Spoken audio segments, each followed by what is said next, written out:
bank bertindak sebagai mudorib atau pengelola atas dana nasabah. Nasabah adalah sahibul mal atau pemilik modal yang menempatkan dananya dalam produk seperti tabungan murabahah atau deposito mudorobah.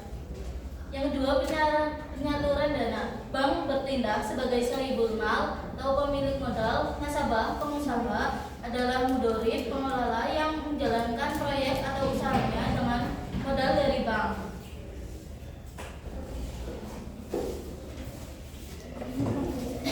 Selanjutnya ada kekurangan mudharabah. Yang pertama, kurangnya kontrak pemilik modal dapat menimbulkan ketidakpastian tingkat kepercayaan dan kejujuran tinggi.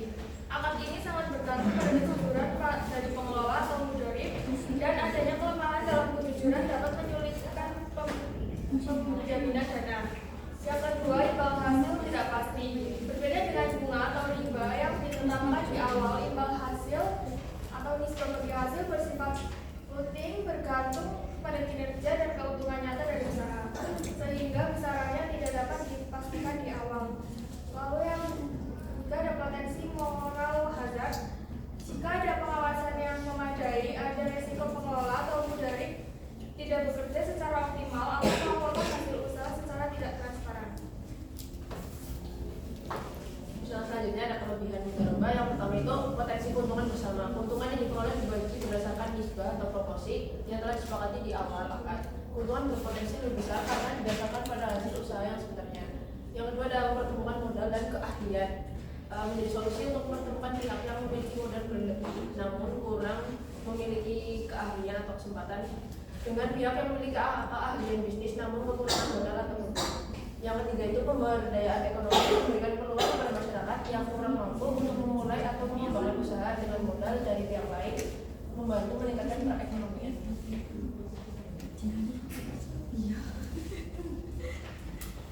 Lalu ada syarat mudharabah. Yang pertama, cakap hukum. Kedua belah pihak harus memiliki kapasitas hukum yang sah untuk bertransaksi, seperti berusia dewasa, tidak gila, dan tidak berada di bawah pengampunan. Modal jelas. Modal yang diberikan harus jelas, jumlah dan jenisnya.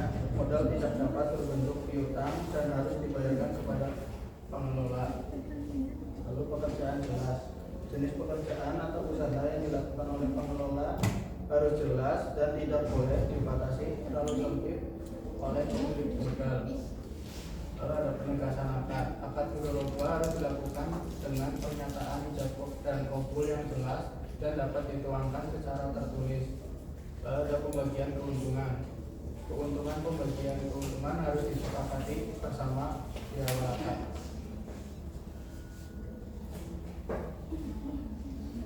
Lalu ada hukum mudharabah. Pertama, pengertian atau terdiri dari pemilik modal atau mal dan pengelola modal mudharib. Yang kedua, objek akad atau mangkut alari meliputi modal atau prosumal, usaha atau amal, dan keuntungan atau ribu. Yang ketiga ada sigot, lafaz, hijab atau penawaran, dan penerimaan yang jelas antara kedua belah pihak.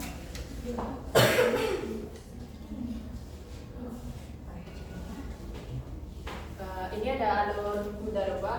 Yang pertama kan ada yang menyediakan dana sama ada yang pengelola dana. Nah, penyedia dana itu jelas pasti udah punya uang. Yang pengelola dana ini pasti punya kerja atau keahlian bisnis. Jadi intinya penyedia modal itu ininya tentang modal-modal aja, tentang uang. Tapi yang mengelola itu udah pasti punya kerja atau keahlian. Nah, si penyedia dana memberikan modalnya 100%, sedangkan pengelola dana itu memberikan keahlian atau kerjanya di proyek ini. Jadi proyek usaha ini ada dua yang kerja gitu. Tapi yang kerja secara otak-otaknya sama ininya yang ngurusin itu pengelola dana. Terus kalau rugi itu ditanggung sama intinya sama ini penyedia dana. Kalau rugi itu ditanggung sama penyedia dana kecuali ada kelalaian dari mudharibnya. Terus gimana kalau handle usahanya, kalau misal untung, pembagian keuntungannya itu sesuai dengan nisbah. Kalau misal bagi hasilnya mudoribnya itu 30%, yang ini berarti 70%.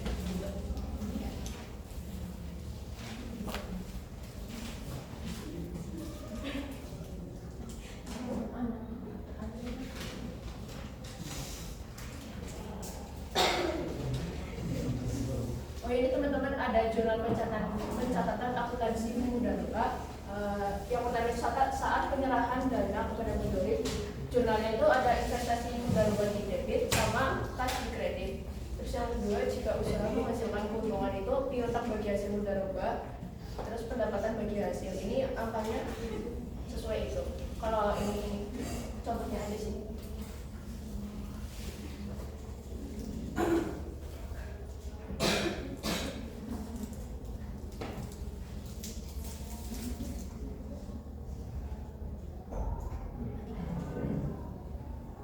Nah ini ada contoh kasusnya. Pertama itu PTA menandatangani akad mudharaba dengan Bank Syariah Berjaya. Bank Syariah Berjaya sebagai pemilik dana menyerahkan 100 juta.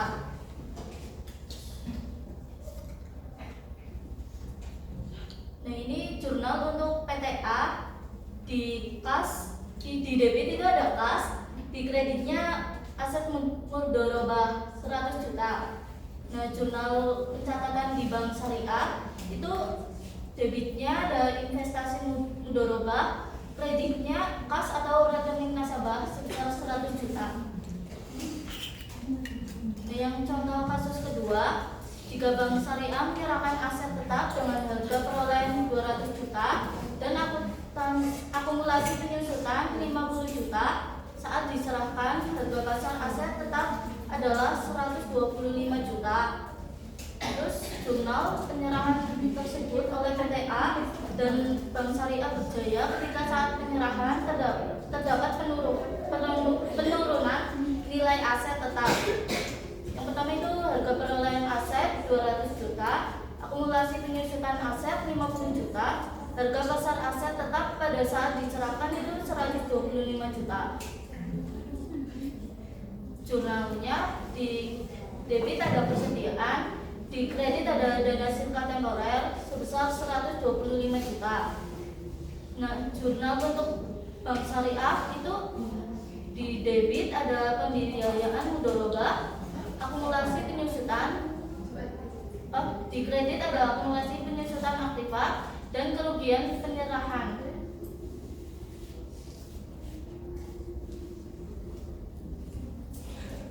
Jadi kesimpulannya dalam mudharaba adalah kerjasama bagi hasil atau pemilik modal dan pengelola usaha untuk dana yang halal dengan pembagian keuntungan sesuai nisbah. Akad ini bermanfaat karena mempertemukan modal dan keahlian serta mendorong pemberdayaan ekonomi, namun memiliki resiko seperti imbal hasil yang pasti dan potensi kurangnya transparansi dari pengelola.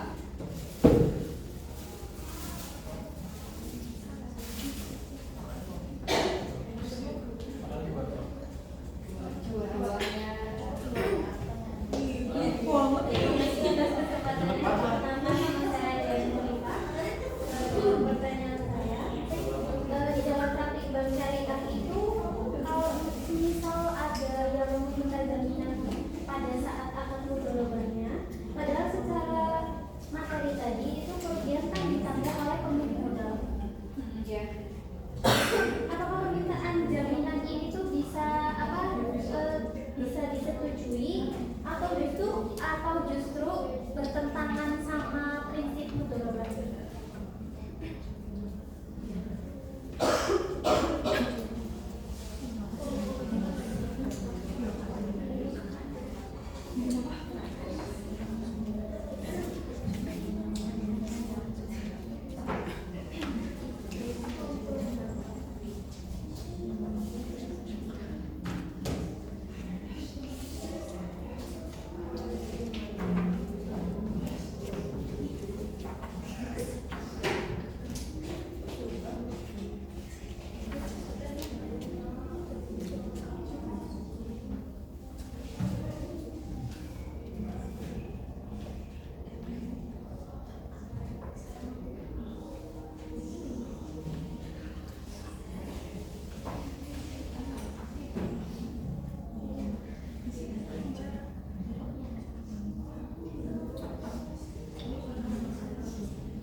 dalam akad mudorobah tidak bertentangan dengan prinsip syariah asal digunakan dengan benar. Mau mudorobah. Mudorobah. Jadi grup Oh ya, mudorobah. Itu boleh karena bank syariah diperbolehkan meminta jaminan, tetapi fungsi jaminannya bukan untuk menanggung kerugian usaha, melainkan yang pertama itu menjamin kelalaian atau penyimpangan. Artinya jaminan hanya dapat dieksekusi jika mudorib atau nasabah pengelola usaha itu lalai. Yang kedua itu melakukan penipuan. Yang ketiga menyalahgunakan dana. Yang keempat melanggar akad. Nah, yang tidak boleh itu jaminan tidak boleh digunakan untuk menutup kerugian usaha yang wajar, karena dalam mudorobah itu bank atau pemilik dana sahibul mal menanggung kerugian finansial, yang mudorib menanggung kerugian dalam bentuk tenaga dan waktu. Jadi untuk itu tuh poin itu udah ada di fatwa MUI nomor 7 2000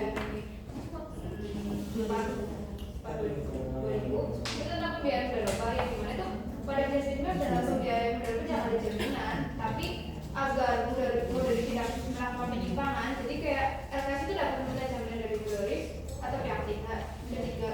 Nah, jaminan itu tuh dapat dicairkan apabila terbukti melakukan pelanggaran terhadap hal-hal yang telah disepakati bersama dan pakar.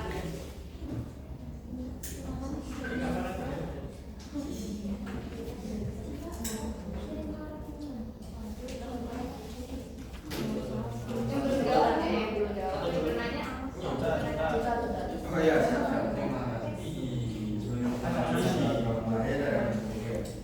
Nah, mengenal akad mudorobah ini kan akad yang intinya itu kerjasama kan. Nah, di dalam kerjasama itu pasti ada yang namanya kerjasamanya itu sudah selesai, gitu. Apapun berakhir. Gitu. Nah, apakah akad mudorobah ini bisa berakhir? Jika iya, maka hal tersebut itu dikarenakan apa?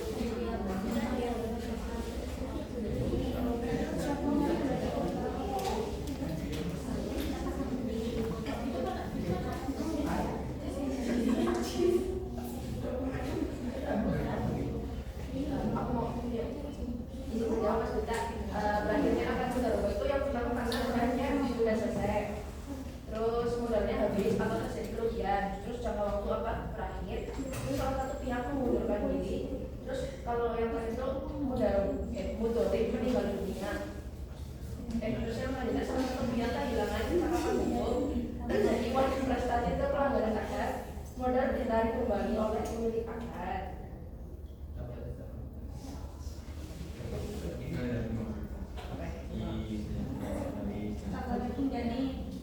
Udah selesai. Sekian presentasi dari kami, kurang lebihnya mohon maaf. Wassalamualaikum